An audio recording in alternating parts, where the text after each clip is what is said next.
started today, I'll just need a pencil, a Sharpie marker or a marker to trace your lines, probably some warm color crayons, and maybe some watercolors if you want to paint the background. Otherwise, you could just do all crayons in your picture. Let's get started making a corn art or a fall harvest art.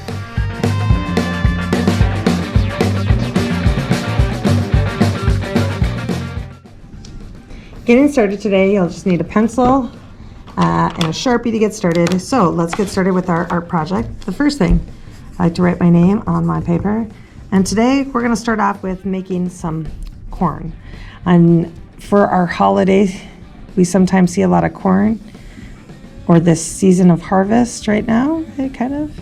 So I'm going to take that kind of oval shape. It's long and narrow. And then on the top, I'm going to put some long, drawn out pieces. And I am going to make like those stalk of the corn tops. And they're not really thin, they're kind of long, and they usually come out a long way. So there might even be more. You could make this if you wanted it this way, you'd make them even maybe longer. But they're going right off the paper. So that's kind of those stalks. You can maybe draw lines on them later because there's definitely lines on them to add in those hatching marks or stuff. Now, on your actual corn, I'm going to make some guidelines that are kind of just lightly going down and back up, just some guidelines that are about the rows of the corn. And as you know, when you eat corn, is it always exactly the same? No. So if it's a little off, or going around the corner, it's okay. These are just guidelines, like I said. So we got that started. Now we're going to go back in and make those corns.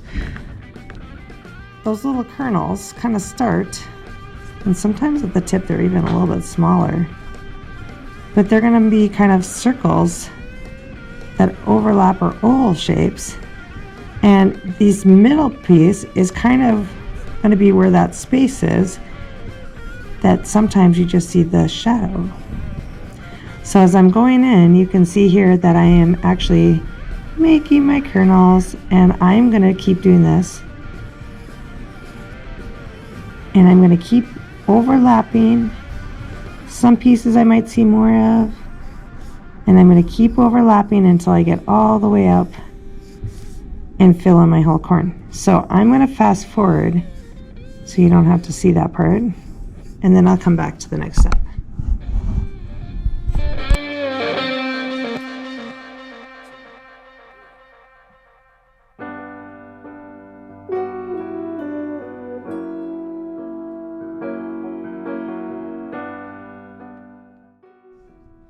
Now in my background, I could put another corn. I could put, I could even have like a pumpkin back here. Like I said, it could be that time of the harvest, so you could have a couple different things. Pumpkins start off with that oval shape. You kind of overlap, right, where you don't see that other part of the pumpkin. And you can definitely have some of that. As it comes back, it has a nice stem that can come up. And you can definitely have it so it even curls around if you go around. And then when it connects back over here, it can actually come back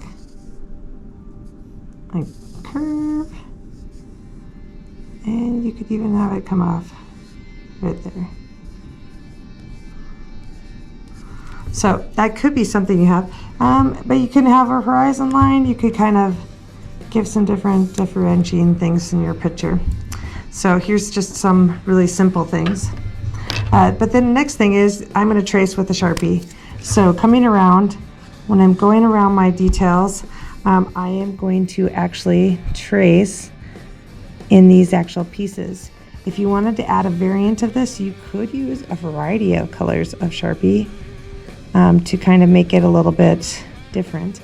I did erase a little bit on my side here because I decided I didn't need that one more row, and I adjusted to fit.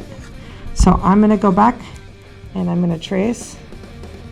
And I will come back after I do that step. If you need to, pause and trace yours.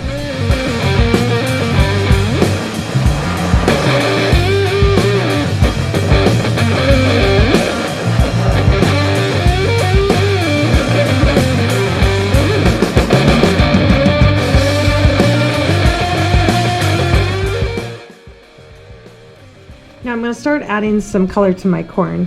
And at least for this main part of the corn, I'm going to use some of the warm colors, the oranges, some reds, and some yellows. I know I have a variety of yellows in here as they are mixed in. So these are colors that I'm going to use in my corn, and I can also use in my pumpkin. I could use some of those yellow oranges and oranges colors in here to kind of add to this.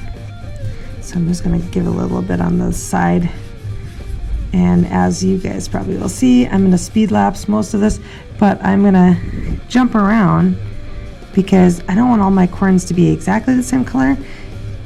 I want it to be kind of that harvesty corn that was very colorful. And so when I do this, I'm going to jump around so that I get a variety of these colors mixed in throughout my corn.